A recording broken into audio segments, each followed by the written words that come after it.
Spoštovane gledalke in gledalci, lepo pozdravljeni.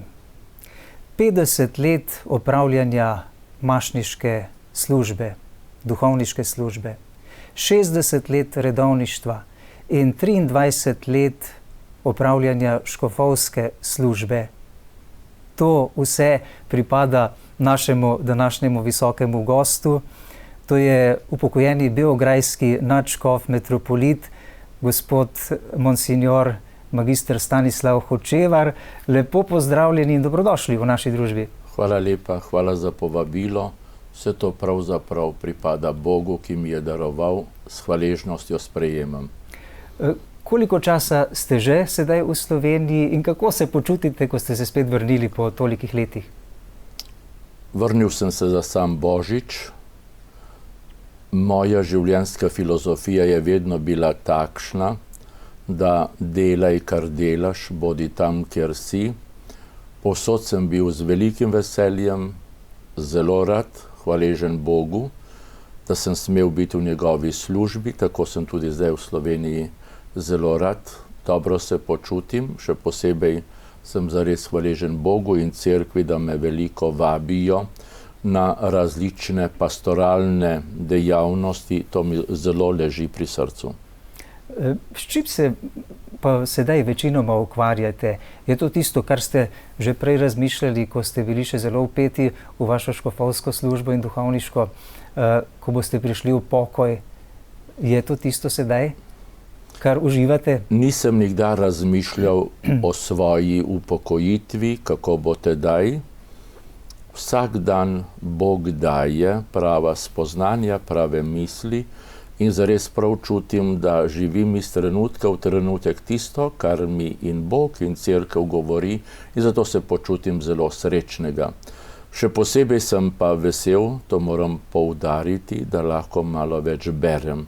Sicer v zadnjem času tudi ne toliko, ker sem zares prejel veliko vabil za različne liturgične in druge dejavnosti, ampak vendar vidim, kako je krščanstvo bogato in zdaj lahko usporejam svoje življenjske izkušnje, nova branja, nova razmišljanja in to zares zelo bogati mene. Upam, da tudi, kolikor je mogoče druge. Vsak dan, pravite, Bog daje nove misli, torej moramo se prepuščati delovanju Svetega Duha. Včasih imam občutek, kot da ste vi duhovniki tisti, ki res morate se zelo prepuščati delovanju Svetega Duha. Namreč pravimo, da duhovnik je vzet izmed ljudstva, ampak da ni velikokrat ali pa največkrat človek, ki bi bil zelo sposoben, da bi imel ne vem kakšne darove, čeprav Bog nam daje za opravljanje vsakega poklica svoje darove, ne? Ampak duhovnik bi pa se moral vendarle samo na Boga opirati ali kako? Veste, jaz bi rekel takole, ne da moram nekaj storiti, pravzaprav sem žejen tega in tega sem posebej vesel, da mi nekako Bog daje to žejo po duhovnem. In zato, če nimam zadosti časa za molitev, za premišljevanje, v najširšem pomenu besede preprosto jaz nisem več jaz. In to mi je v življenju največja sreča, da zares lahko nekako, bi rekel, pijem to Božjo milost. Kaj vam je najbolj pomagalo na vaši duhovniški in škofovski poti, da ste vsak dan bili nekako v globokem stiku z Bogom in vztrajali trdno na tej poti, ki jo pač Kristus pričakuje? Mislim, da so trije izviri, to je seveda svetopismo, študij teologije, predvsem drugič srečevanje z ljudmi. Zelo rad se srečujem z ljudmi, ne zaradi zunanjega srečanja, ampak nekako v Don Boskovem duhu zares čutim, da je vsak človek svetopismo. In samo če pozorno srečujem, poslušam in skušam hkrati ugotoviti, kaj Bog govori po tej osebi, potem mi pomaga, da lahko razširjam svoje horizonte. Tretje pa je tudi moja praksa. Še posebej sem zares hvaležen Bogu, da sem v času svojega redovništva, duhovništva bil in v Sloveniji, in v Avstriji, in potem kot škof v Srbiji, vmes pa tudi srečeval predstavnike drugih narodov, še posebej, ker sem bil 4-krat na tako imenovanih občnih zborih, generalnih kapitlih naše salesijanske družbe. Tu sem se srečeval s predstavniki z celega sveta, pa tudi s svetim očetom, ki nas je vedno sprejemal na audienco, in ta srečanja, ta vpogled v celotno dogajanje cerkve, to mi je zelo veliko pomenilo. Mislim, da je za nas danes zelo pomembno, da imamo vedno pred seboj celotno cerkev, ampak ne samo cerkev kot strukturo, kot zunanjo organizacijo, marveč tisto notranjo cerkev, bi rekli mistično, to bogatstvo, ki ga Sveti Duh deli cerkvi po Jezusu Kristusu, ki je vrhovni učitelj in zares glava tega telesa. In mislim, da je treba priti do teh izvirov, šele potem nekako zaslutimo bogatstvo cerkve. Sicer ste se zmeraj na vaši poti duhovništva zelo zanimali za cerkev. Je to tudi zaradi Don Boska, ki je tudi v tej smeri zelo veliko deloval? Lahko rečem, da me je kot mladega salezijanca najbolj pritegnila ta Don Boskova velika, ne samo ljubezen do cerkve. Sam je rekel, ko gre za cerkev, postanem drzen. To pomeni tako pogumen in vemo, da je on, kar je bilo neverjetno, v njegovih časih omogočal, kar nihče drug ni omogočal, da je lahko papež imenoval nove škofe. To je skoraj 50 škofov v Italiji je bilo imenovanih po njegovem posredovanju. Potem toliko duhovnih poklicev, pa tudi izkušnja, ki jo je imel, ko mu je njegov lastni škof, prijatelj, potem za nekaj časa zabranil vsako duhovniško delo. Tudi to spada k temu mističnemu okušanju v cerkvi, da moramo tudi čutiti včasih, da moramo odmreti svojim izkušnjam, svojim vizijam. Vse to je Don Bosco napravila zares za pravega človeka cerkve. To ni neka struktura, ampak to je ta potopljenost v svet skrivnosti. Mislim, da bi naj danes to bolj odkrivali. Koliko človeku pomaga njegova izvirna družina, osnovna celica družbe? Včeraj smo ravno praznovali god svetega Joahima in svete Ane, Marijinih staršev. Tako smo se s hvaležnostjo spominjali svojih staršev, tudi svojih korenin. Koliko je za človeka pomembno v resnici to, da ima potem v življenju vsakršno pravilno, zdravo orientacijo, moralno in vsakršno pravzaprav, da ima svojo družino, da živi, če je le mogoče, z obema staršema.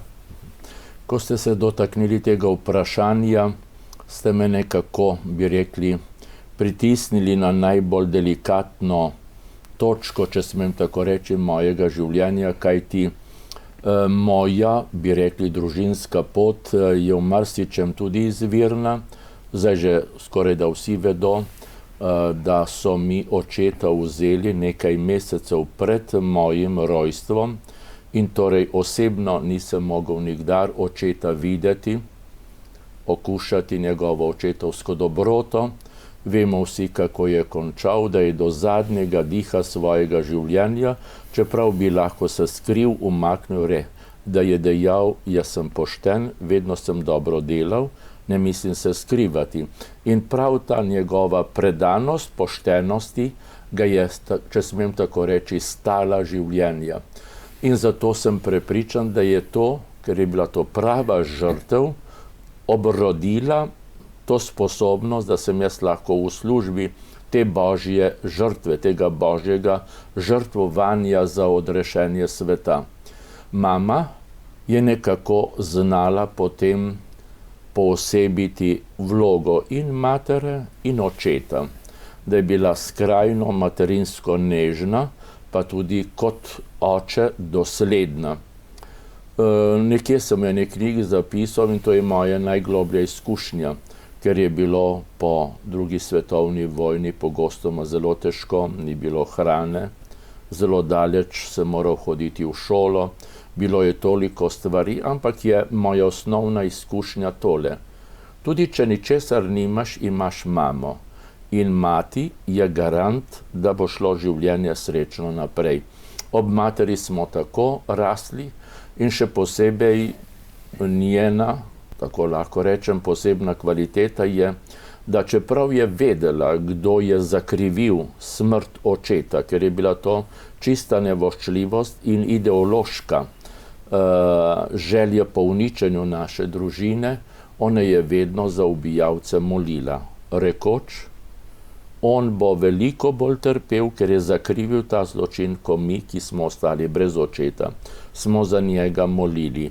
In to je v meni prebudilo živo željo, da bi med nami, med ljudmi, in mislim, da je danes posebej aktualno, končno prišli do sprave. In lahko rečem, da prav zaradi te materine, upal bi si reči, karizmatične usmerjenosti, da bi ljudje živeli kot bratje in sestre, da mi to pomaga. Da z ene strani trpim, silno trpim, zaradi naše razdeljenosti v svetu in da si zelo želim večje sprave na vseh ravneh. To je, bi rekel, dar, ki mi ga je dala mama. Seveda bi lahko še veliko našteval, ampak mislim, da je to glavno. In mislim, da bi moral zaradi poštenosti pred Bogom reči še tole. V družini sem živo okušal to, kar naj bi bila temeljno krščanska lastnost, prehitevanje drugega v spoštovanju, v ljubezni. Jaz se še zdaj spominjam mojih 2 bratov in sester. Brat starejši in sestra sta že umrla, živi še en brat, ampak to smo bili tako drug za drugega, pripravljeni živeti, žrtvovati se drug za drugega, brez vsakega povabila. Preprosto, v nas je bila nekakšna intuicija in smo vedno čutili potrebo, da drug drugemu pomagamo. To je tako sijajna izkušnja, zato včasih ne morem nikako razumeti, zakaj ni med nami več tega prehitevanja v spoštovanju. Na kakšen način ste bili poklicani? Izvedel sem, da ste prišli k salezijancem z jasno vizijo svojega poklica. Ne bi smel reči, da sem prišel, seveda takrat, ko sem napravil za obljube, da. Ampak jaz sem začel hoditi v 6. razred osnovne šole, ko so v našo župnijo prišli salezijanci. In ker sta bila prej duhovnika, ki sta vodila 2 župniji precej starejša, in torej nista mogla tudi zaradi drugih odgovornosti neveliko biti med mladimi, potem pa, ko so prišli salezijanci, so naenkrat unesli neko ozračje simpatije do mladih. In tako sem se vključil bolj med ministrante, potem razna tekmovanja in tako dalje, tako da je to novo ozračje preprosto prebujalo željo po nekaj več, da bi lahko v življenju nekako šel po neki novi poti, toliko bolj, ker pri nas doma je bilo še veliko posledic vojnega časa. Prav tu, kjer je moja rojstna hiša, je bila med 2. svetovno vojno meja med italijanskim in nemškim okupacijonskim delom. Tu nismo smeli zemljo obdelovati in bilo je potem tudi zaradi odsotnosti očetove velike revščine. In torej prihod salezijancev je vnesel neko dimenzijo upanja, kar je za mene zelo pomembno, pa končno mi kot verniki kristjani se damo nositi od tega upanja po lepši, po sigurni prihodnosti. In vse to se je nekako prebudilo tedaj v župniji in vidite, ta reden pogovor, to srečevanje je potem tudi v meni prebudilo nove perspektive, ki jih seveda prej niti nisem mogel poznati, in potem srečevanje s širšim krogom salezjancev, potem bivanje v Malem Semenišču, takrat še ni bilo mogoče v Sloveniji, pa smo bili na Hrvaškem, v Križevcih, v Reki. Vse to je potem omogočalo, ko sem 16. avgusta, to je namreč rojstni dan svetega Janeza Boska, napravil prve zaobljube pred 60 leti, takrat pa je že bila neka večja, bi rekli, sigurnost in jasnost. In prav to, kot sem že prej dejal, ta velika ljubezen do cerkve, kar pomeni do občestva. In to je, mislim, temeljnega pomena, ker človek je lahko človek samo, če je občestvo s svojim stvarnikom in svojimi brati in sestrami. Zato je za mene cerkev tako pomembna. Torej, ta globoka osebnostna povezanost s tem integralnim občestvom je vedno dajalo veselje.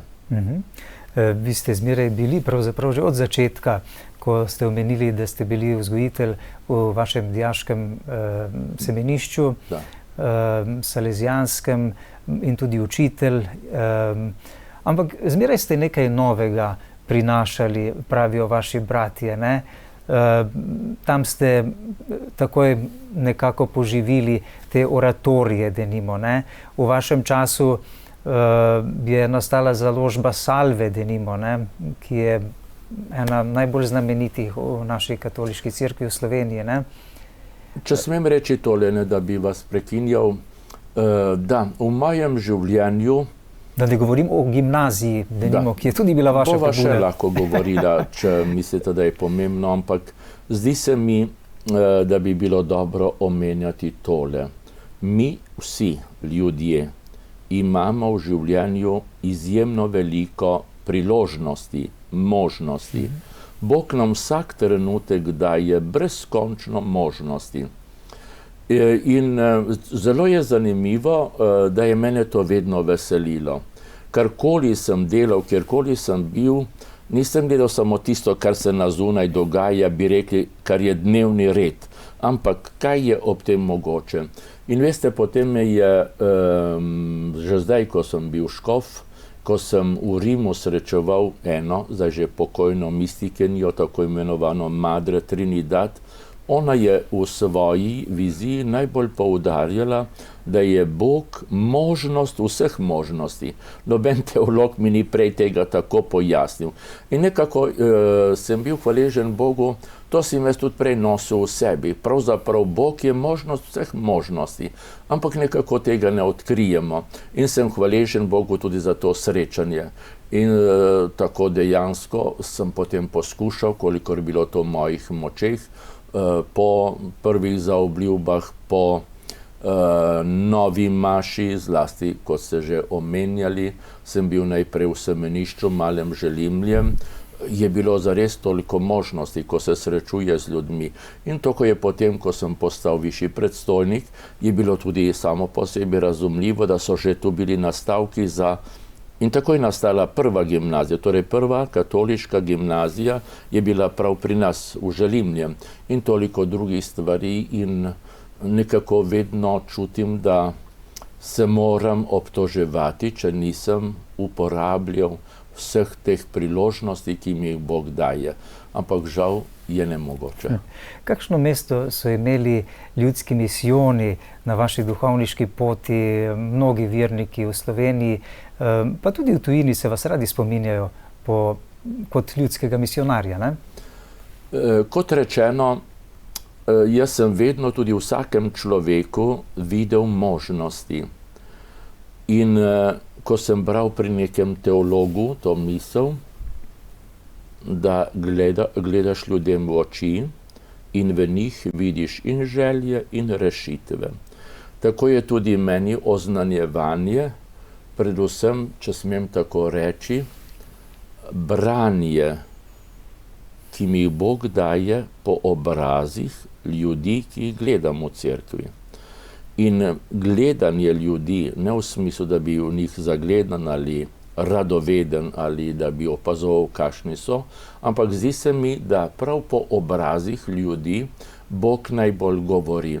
In zato sem nekako, čeprav nisem bil in nisem mogel biti vedno zadosti pripravljen, ker mnogi hočejo vse napisati. Jaz pa tega pravzaprav ne zmorem, razen za posebne trenutke, ko vem, da je treba vsako osebo, če jih je veliko, zlasti uglednih, posebej pozdraviti in tako dalje.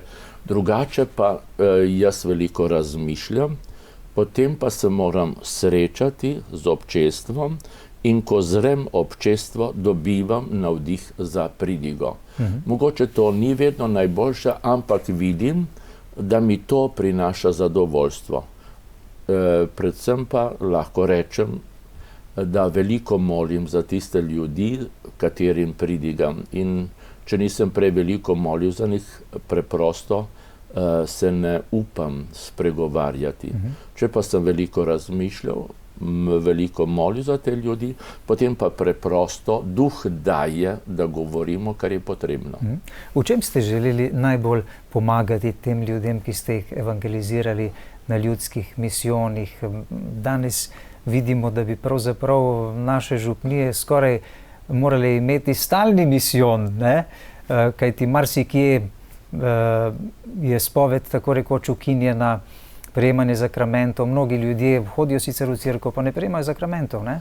Ja, jaz mislim, da je tudi tukaj pomembno tole, imeti živega, konkretnega človeka in konkretno občestvo pred seboj.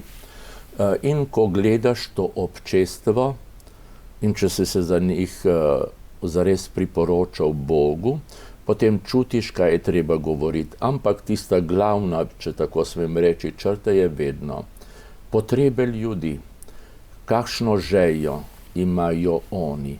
In zato je za mene najbolj pomembno, da ko se pripravljam na pridige, na govore, da mene najprej neka stvar v Svetem pismu, v tistih branjih pretrese.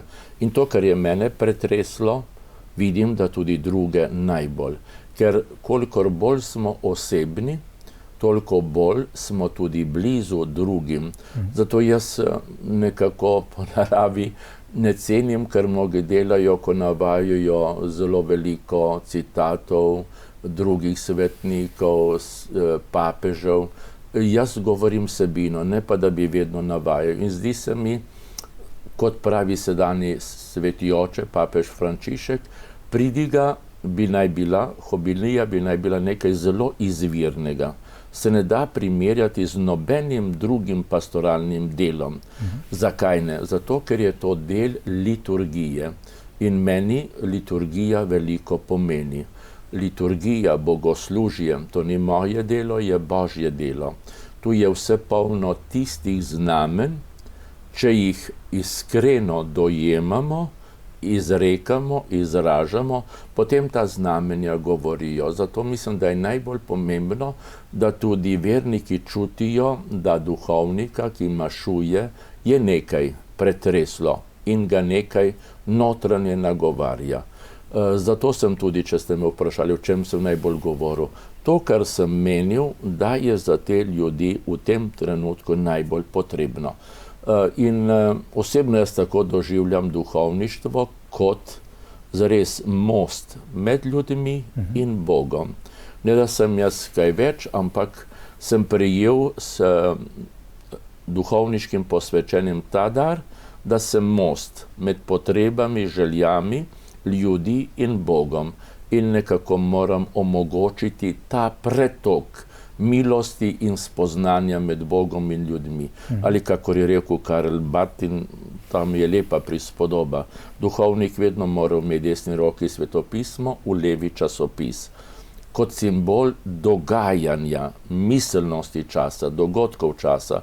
In ko omogoča ta pretok potrebe ljudi k Bogu in Božje sporočilo ljudem, potem se tu poraja zares občestvo. Leta 2000 vas je papež Janez Pavel II. Imenoval za koadjutorja škofa beograjske nadškofije. Leta 2001 pa ste prevzeli vodenje beograjske nadškofije, postali nadškof in metropolit. Na kakšne razmere ste naleteli, ko ste prišli v Beograd? Veste, za mene je bilo to imenovanje veliko presenečenje. Mogoče vam je znano, jaz sem že kot bogoslovec prosil svoje predstojnike, da bi šel v misijone, potem kot mlad duhovnik. To ni bilo mogoče. Ta navdih mi je prišel tudi zaradi našega domačega misionarja, vsem poznanega Ignacija Knobleharja. No in potem, ko sem že končeval drugi mandat inšpektorja ali pa višje predstojniške službe, potem pride ta želja svetega očeta. To me je zelo presenetilo, z druge strani pa me je Bog na to pripravljal. Dovolite mi, da rečem, ampak jaz sem skoraj leto dni, ko sem šel vedno rad tudi v hosto, gost, pri enem drevesu jasno čutil, pripravi se za Beograd. Seveda jaz nisem to mogel nobenemu reči, ampak mislim, da je zdaj, ker sem toliko let že in duhovnik, da je to nekaj, kar me je zares pretreslo. Ampak se je to potem zgodilo. Jaz nisem vedel nič, zakaj gre, ampak računaj na Beograd. Nisem vedel, kaj je to s tem, ker smo tudi Salezijanci imeli. In tako, veste, ko so se drugi zelo bali, in tudi moji bratje in sestre, zato sem se takrat izbral geslo služite Gospodu z veseljem. Ni bilo lahko, ampak kot sem tudi zapisal, jaz nisem poslan, da rešujem, ampak da pričujem. In Bog me je bogato, lahko rečem, poplačal tem, da sem hotel samo pričevati, ne pa dosegati neke rezultate. Pristali ste pravzaprav večinoma pravoslavni deželi, državi. Tu ste si prizadevali vsa leta predvsem za to povezovanje med vzhodnimi in nami zahodnimi kristjani, ne? Za ekumenizem. Kako naj razumemo ta izraz ekumenizem? Kaj je pravzaprav naša rimsko-katoliška cerkev želi povedati s tem izrazom in kako to razumejo na drugi strani tudi pravoslavna cerkev? Seveda, vaše vprašanje je dokaj obširno. Poskušal bom na vse kratko odgovoriti, sem pa dolžan zaradi poštenosti, da tudi tukaj priznam, kako me je na neki način Bog pripravljal na to službo, če tudi se z tega nisem zavedal. Takoj po zaobljubah, to je bilo v času koncila, kot veste, je tedaj novi papež po Janezu 23. nastopil, zdaj že sveti Pavel VI. In jaz sem prvič v življenju gledal televizijo, zato je dobro za vas, da to povem, v tistem trenutku, ko je papež Pavel VI. 5. januarja 64. leta v Gecemanskem vrtu sprejel in sta se objela z carigradskim patriarhom Atenagorom. Ta objem, to srečanje, še zdaj vidim oči, izraz obraza enega in drugega, ta objem je nekako v meni, zdaj to lahko nazaj rečem, sprožil neko željo po edinosti.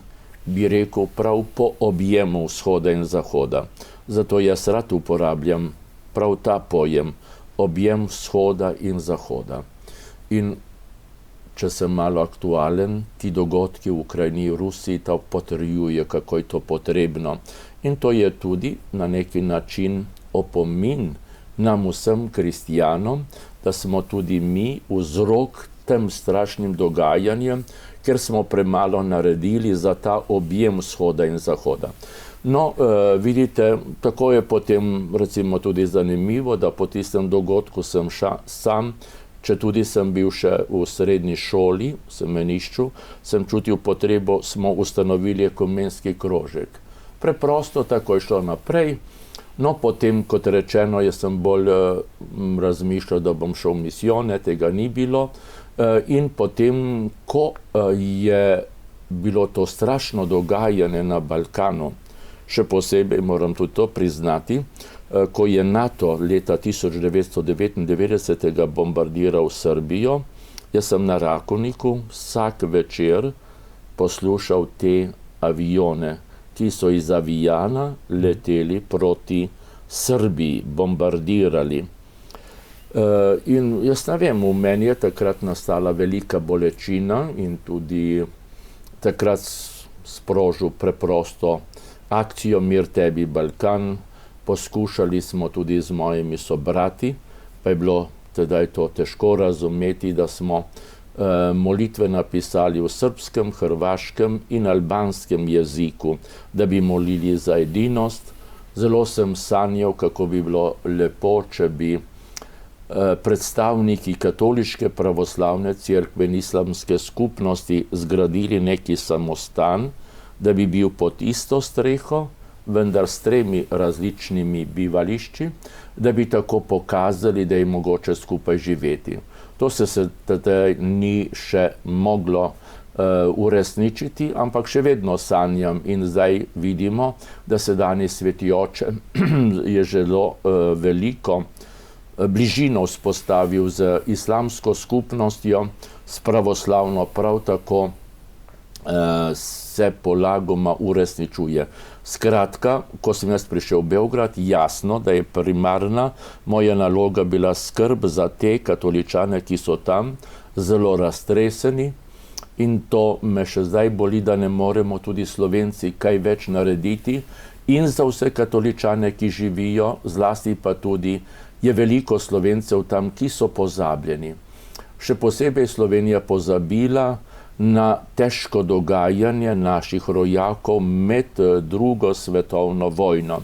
Tedanji beograjski nadškof Josip Ujčič je Slovencem izjemno veliko pomagal. In naj tudi vaša televizija pomaga slovenskemu narodu, da bi se mu oddolžili. Razmišljamo, kaj bi naredili, da bi pripravili njegov življenjepis v slovenskem jeziku. Ker to je bil človek izjemnih sposobnosti, med drugim, o čemer se ne govori, je tudi Jude zelo reševal. In naj omenim, da je ljubljanski nadškof, zdaj božji služabnik Anton Volk, imel prav v njem najboljšega prijatelja, sta se najbolj razumela, on je tudi Volka posvetil v škofa. Torej, tu je veliko te duhovne bližine, o kateri bi veljalo kdaj kaj več govoriti. No, da se vrnem glavni tematiki, gotovo, da sem čutil tudi jaz potrebo po povezovanju. Ne morem si kot kristjan predstavljati, da moramo ločeno živeti. In zato je bila vedno v meni ta želja. In to so ljudje spoznali in da končam, moram reči, da je poseben božji dar, da so me tudi Srbi tako močno sprejeli, da kamorkoli sem šel, sem se že kar nerodnega počutil. Pa mi gledamo vas, zlasti ob Božiču, veliki noči, sem vedno imel te tako imenovane poslanice in to so tudi Srbi radi gledali.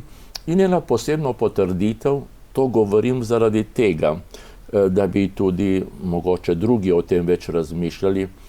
Že 2. leto po mojem prihodu je na pravni fakulteti v Nišu bila diskusija takrat je bilo moderno govoriti o sektah.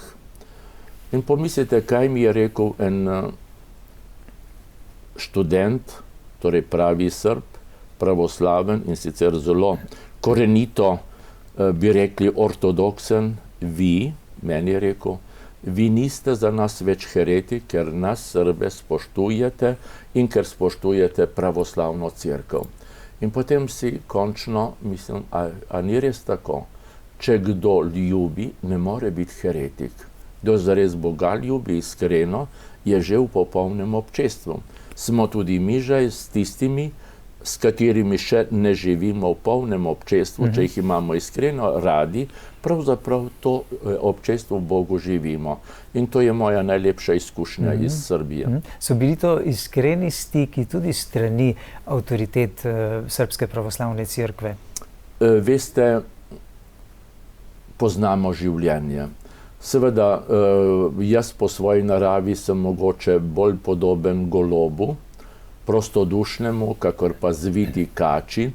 je pa vedno in posod veliko kač, ki gledajo tako in drugače in seveda mnogi tudi so morali to opazovati in vem, da so zelo opazovali, vsako mojo besedo sledili, to so mi tudi po nekaj letih povedali tudi uradni, bi rekli, organi države, ampak so na koncu videli, da to ni moja taktika, da je bilo iskreno.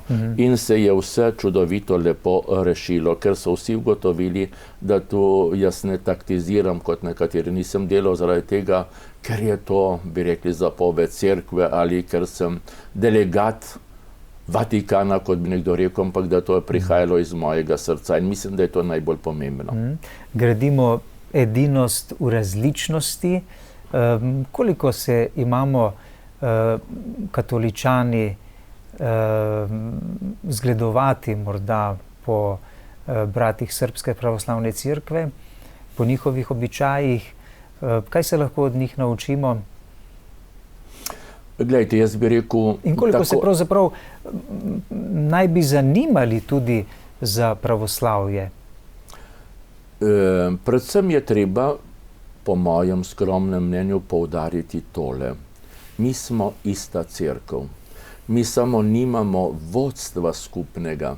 Torej med nami ni, kot bi rekli uradno, herezij, ni krivega nauka, nimamo pa edinosti v vodstvu. Drugič, kar je potrebno poudariti, vzhodne cerkve so od samega začetka rasle nekoliko drugače.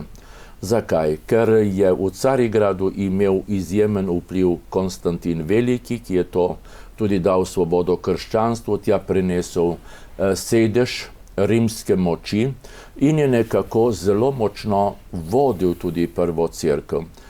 In vemo, da so na vzhodu nastajale prednostno krajevne cerkve, ki so potem nastali avtokefalne patriaršije, patriarhati, medtem ko je na zahodu vedno se razvijala univerzalna katoliška cerkev pod vodstvom rimskega škofa ali papeža.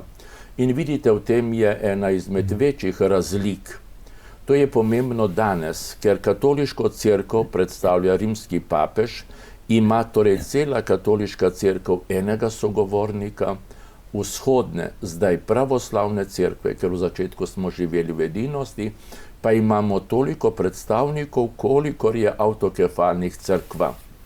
In vidite, zato se moramo mi katoličani silno potruditi, da bi našli pravi način pogovarjanja z vzhodno cerkev. Ker tu ni samo ena cerkev v organizacijskem smislu, v duhovnem da, v organizacijskem pa več, kolikor je avtokefalnih cerkva. Tretja stvar, ki je vedno zelo značilna za vzhod, je, da ima večji poudarek na mističnem okušanju maše, liturgije, kot oni imenujejo. In so torej ti simbolni elementi prvine bolj navzoče. To se kaže tudi potem, da vzhodne cerkve niso nikdar, recimo tako, razvijale katehezo, kakor zahodna cerkev, ampak nekako omogočajo vzgojo mladih ljudi prek bogastva liturgije. In torej, če me zdaj vprašate, česa se lahko učimo?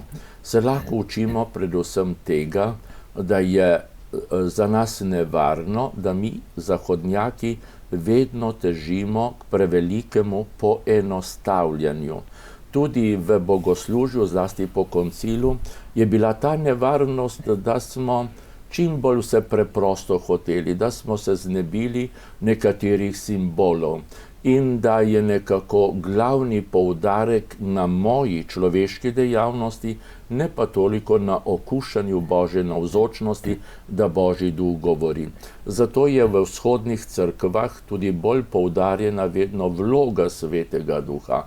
Se veliko bolj moli, da bi Sveti Duh vodil. In zato je tudi, kot vemo, pretežno petje, kar smo mi že malo tudi opustili. Torej, tega se moramo mi vsekakor učiti. Kar se konkretno od Srpske pravoslavne cerkve lahko učimo, je pa tole. Poglejte, mnogi Srbi niso krščeni, ne gredo v cerkev, ampak vsi imajo čut pripadnosti Srbski pravoslavni cerkvi. Torej, ta čut pripadnosti cerkvi je zelo velik.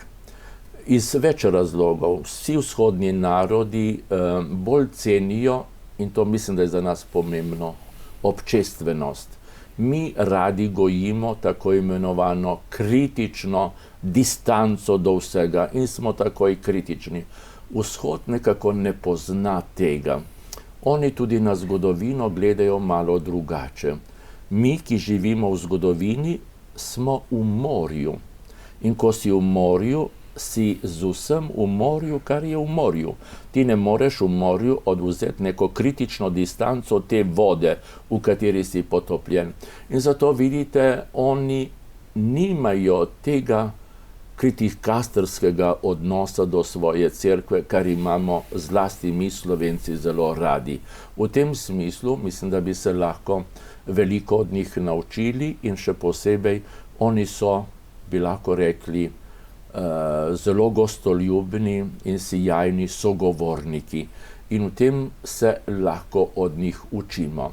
Seveda pa najbolj se čuti v tem, če mi njih spoštujemo, potem šele se oni nam odpirajo in se začne pravi dialog. Kako gledate na stike papeža Frančiška s pravoslavnim svetom? Vemo, da je obiskal že mnoge pravoslavne dežele, Bolgarijo, Romunijo, bil je tudi v Severni Makedoniji, denimo. To je bilo ravno v času, ko je prišlo do tega razkola v pravoslavni cerkvi, po letu 1054, ko se je zgodil med Carigradom in Rimom, bi šlo za največji razkol, pravijo nekateri, ko je prišlo do nekakve izključitve Carigrajskega in Ruske pravoslavne cerkve, zaradi priznanja samostojnosti Ukrajinske pravoslavne cerkve. Papež je prišel ravno v tistih časih. Kaj je to pomenilo? Nazadnje tudi vaše ponovno imenovanje ali pa podaljšanje vašega mandata služenja kot nadškofa v Beogradu, potem, ko ste že dopolnili 75 let. In tudi v tej, sedaj se imenuje, bi rekli, dikasterij za pospeševanje edinosti tega rimskega dikasterija, mi je tudi podaljšal to službo. Vsekakor, to je tudi zasluga kardinala, ki vodi ta dikasterij, z gospodom kardinalom Kurtom Kohom se dobro poznamo. In on, če zdaj ostanem najprej pri njem, je nekako imel doslej izkušnjo bolj s protestantskim svetom kot s pravoslavnim in zato se je vedno veselil, če sva lahko skupaj delila to izkušnjo z vzhodnim svetom. Sedanji sveti oče je že prej, dokler je bil tudi v Argentini, imel globoke izkušnje, ne samo s pravoslavnim svetom, pa kot vemo tudi z judovsko skupnostjo, tudi z islamom in v tem duhu nadaljuje. To, kar je v njem, posebej pomembno je, da on ima tudi zelo močno intuicijo, kaj je tisto, kar bo cerkev vodilo v prihodnost. In brez dvoma, brez močnejše edinosti med nami kristjani, cerkev ne bo mogla biti tako, bi rekli, uspešen instrument, orodje v božjih rokah za reševanje tega sveta. In zato on zelo želi. Seveda je pa potem pri nekaterih, pa tudi pravoslavnih, bilo malo, bi rekli, neke svete previdnosti, ko je papež začel tudi, ker je nekaj zgodovinsko gledano izjemnega, da je nekako znal v današnjem svetu pomagati, da ni prišlo do močnejše konfrontacije z islamom. Prav on je pomagal, da je nekako človeštvo začelo drugače gledati in da se je začel globlji dialog z islamom. To je zdaj tudi pravoslavna cerkev razumela, da torej tu ni neke taktike, ampak nekaj, kar prihaja iz čistega, verujočega srca in zato se zdaj Tudi pravoslavna cerkev zelo pridružuje temu, če tudi že prej včasih moramo reči, da so pravoslavni znali bolj soživeti z muslimani kot včasih katoličani. Tako da je prihajalo do medsebojne obogatitve in brez dvoma, da zaključim, to vprašanje iskanja edinosti, ki pa seveda gre skozi preizkušnje. Prav zaradi tega, ker ste imenovali ukrajinske cerkve, teh odnosov med Rusi in Ukrajinci, ampak ravno zdaj je priložnost, ne da klonemo, ne da obupamo ali popustimo, ampak prav zdaj smo vsi povabljeni, da še bolj avtentično iščemo to edinost. Gospod Načkov, zelo poudarjate vse skozi to občestvenost, tudi sinoda nam o tem govori v svojem bistvu. Na kakšen način bomo mogli napredovati v hoji skupaj, kot pravimo, in koliko težko je v teh časih nekega individualizma graditi ta ekumenski dialog, za katerega ste si vi tako zelo prizadevali? Veste, tudi tukaj lahko rečem, da mi pomaga najbolj zrenje Boga. Bog je skrivnost troedinega Boga. V Bogu je občestvo. V Bogu je najgloblje občestvo.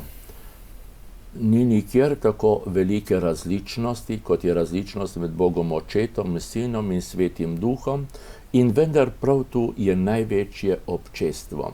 Zato nihče, ki veruje v Boga, ne bi smel težiti, kar pa je danes v ospredju tako imenovane sodobne kulture, zlasti na Zahodu. Tudi zaradi tega poudarjanja individualizma na Zahodu nas Vzhod težje sprejema. Na Vzhodu vedno tudi v liturgiji bolj poudarjajo to občestvenost troedinega Boga. Mi na Zahodu včasih preveč nekako Jezusa Kristusa izoliramo. Ga ne postavljamo vedno občestvo Očeta in Svetega Duha. Tudi tu je neka manjša razlika med Vzhodom in Zahodom. Skratka, nihče ne more verovati, kakor je izjemno lepo zapisal papež Sveti Janez Pavel II. 25. maja, ko je pred že 26 leti izdal encikliko, da bi bili eno. Verovati pomeni težiti, iskati občestvenost. In zares mene preseneča, ko se sam opazujem, kolikor sem starejši, toliko bolj čutim srečo, če se lahko povezujem z ljudmi, če se lahko pogovarjam z ljudmi, če jih lahko poslušam. To je nujno potrebno. Brez te občestvenosti mi se ne moremo približati Bogu, še posebej pa ne tudi zaživeti cerkev. Jaz mislim, da je v našem narodu slovenskem nekaj razlogov, da včasih težje pridemo do edinosti. Zelo poudarjamo, kar je zelo dobro, pridnost, delavnost, in smo zelo pridni, delavni. Ampak v tej pridnosti, delavnosti smo včasih premalo med seboj povezanosti.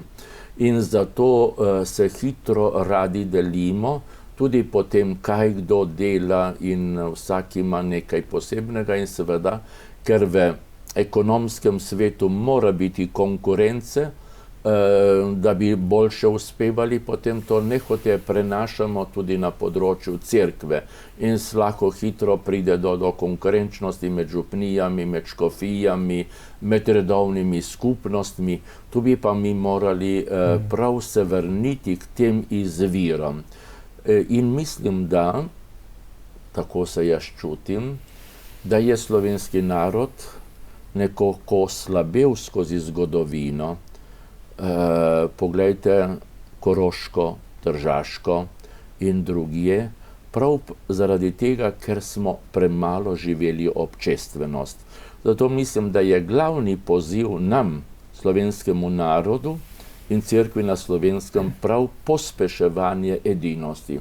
To je tisto, kar nas bo notranje okrepilo in obenem je to, tako jaz mislim, edina preventiva proti tem modernim boleznim, ki se širijo, bodisi zdaj, ko se govori o spremljanju tistih, ki bi radi zaželeli si smrt, o evtanaziji, v tako imenovanem procesu interhumanosti, ko bi naj spreminjali spole. Cerkev ne more samo deklarativno nekaj narediti, lahko pa naredimo, če živimo občestvenost v naših družinah, v naših župnijah in cerkvi. In mislim, da je treba prav temu dati velik poudarek zdaj. To bi pomagalo tudi našim mladim, gotovo, ne? Gotovo, ker če kaj, vsak mlad človek, ne zato, ker so mladi, ampak mlad človek želi živeti v polnosti, želi biti srečen. In kako bo srečen, če nima občestvenosti? In veste, jaz sem sam razmišljal, potem sem bral drugje, pomislite, če bi Jezus dovolil, da bi se opijanil, kar so mu ponudili na križevem potu, vino žolče mešanega. On ne bi mogel storiti vse tisto, kar je storil na koncu življenja. Na koncu življenja pride človek do največjih modrosti. Zato vsi tisti, to moram povesti reči, ki pospešujejo tako smrt, delajo največji zločin nad slovenskim narodom. Zakaj? Ker onemogočamo prenašanje življenjske izkušnje, modrosti. In ne samo to, v trenutkih, ko mogoče bolj trpimo, oziroma v trenutkih, ko čutimo, da nam minevajo telesne, fizične moči, mi dobivamo vedno večjo božjo moč. In kdor pospešuje to smrt, s tem zelo siromaši slovenski narod, cerkev nasploh. In zato mislim, da moramo tukaj, ponavljam, ne samo z nekimi deklaracijami, ampak predvsem kristjani storiti vse, da ohranjamo človeštvo v zdravju, v pravi modrosti. Če ne bodo ljudje postali lutke, da se z njimi lahko dela, kar hoče. Krščanstvo je pa ravno v tem obogatenju človeške osebnosti. Na kratko bi vas rad vprašal, ali bi bili za odpravo duhovniškega celibata, ali pa da bi se dalo na voljo duhovnikom ali pa kandidatom za duhovniški poklic, da se poročijo ali da živijo celibat. Obenem pa bi vas rad vprašal, koliko je segla afera patra Marka Ivana Rupnika v beograjsko nadškofijo. Namreč pater Rupnik je mnoge umetnine ustvaril tudi v Beogradu, denimo eno največjih v cerkvi svetega Save, ne? Kolikor je znano. Kako gledate na to, da danes se nekateri resno sprašujejo o spornosti njegove teologije in umetnosti? On se je zgledoval veliko po pravoslavnih, ne? Ne bi rekel po pravoslavnih. V svoji umetnosti.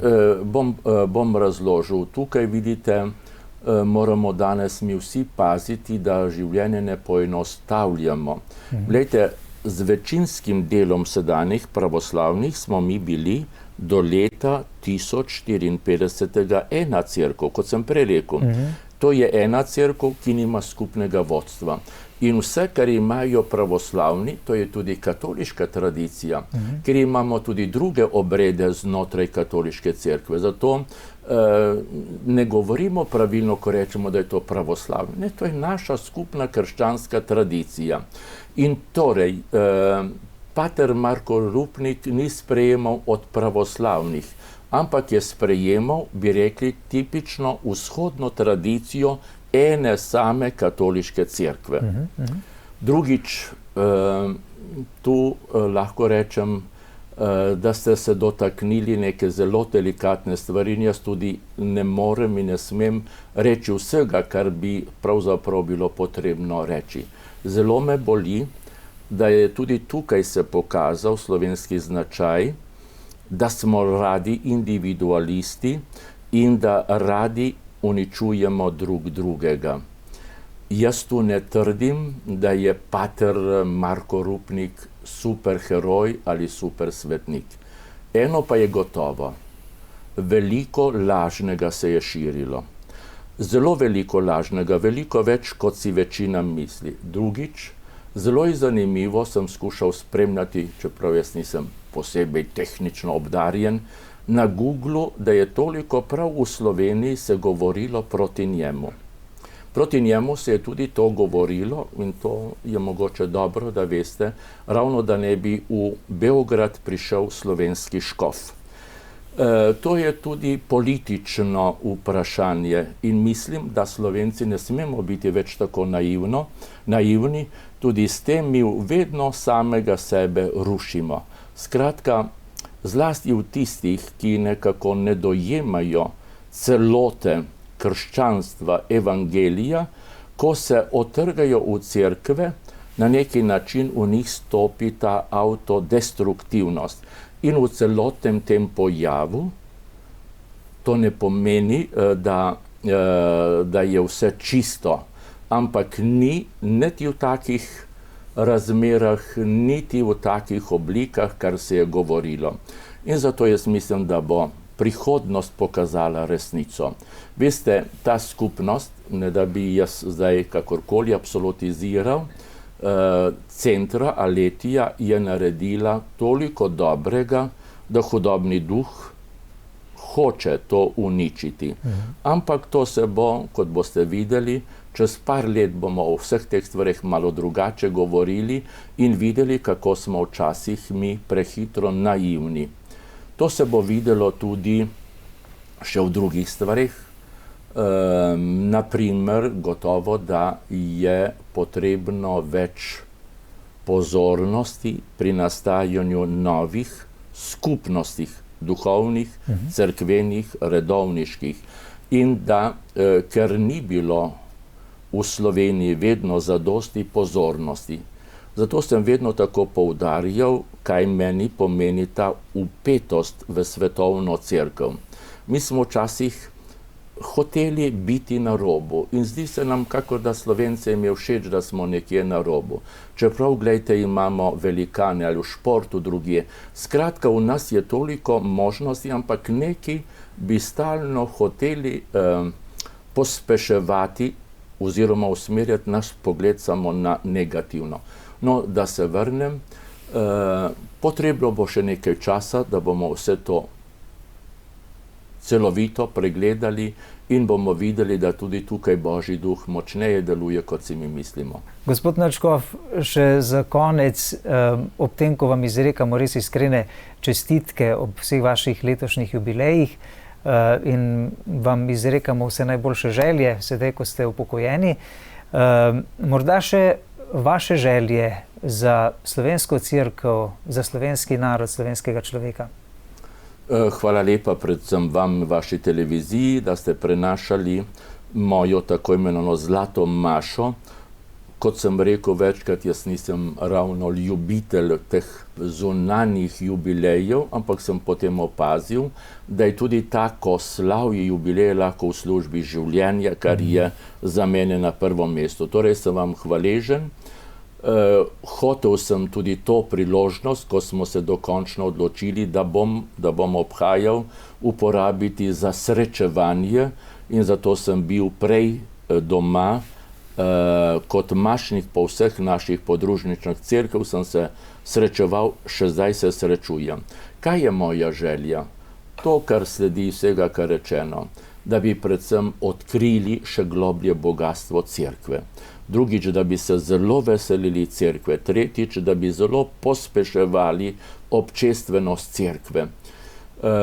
Kakorkoli bo kdo razlagal in vemo, da je krščanstvo najgloblji, najbolj vsestrani pospeševatelj svobode, slovenski narod je zrastel v milosti krsta, v milosti edinosti z Bogom. In zato je zelo pomembno, da zdaj verniki v tem trenutku, ne vem, če smem, ampak bi še tu povedal, eden od pravoslavnih srbskih škofov je rekel, vi Slovenci ne morete brez trojnega B. Srbsko Dunaj pomeni Beč. Brez Beča, bez Beograda, bez Brusla. In zares, zdaj mi živimo končno samostojnost. In čuti se, da vsi Slovenci ne znajo čutiti samostojnost. Živijo notranjo odvisnost in to je veliko vprašanje tudi za nas Slovence, ker ne znamo živeti z notranje, ne zunanje svobode in potem ne znamo oceniti ta boj za notranjo in vsestransko svobodo.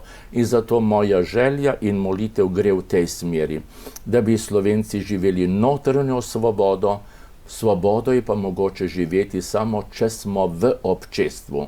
In naj Bog blagoslovi to željo in teženje po občestvu. Najlepša hvala za vaše gostovanje na našem programu. Vse dobro torej za vašo prihodnost. Hvala pa tudi vam, drage gledalke in gledalci, za pozornost.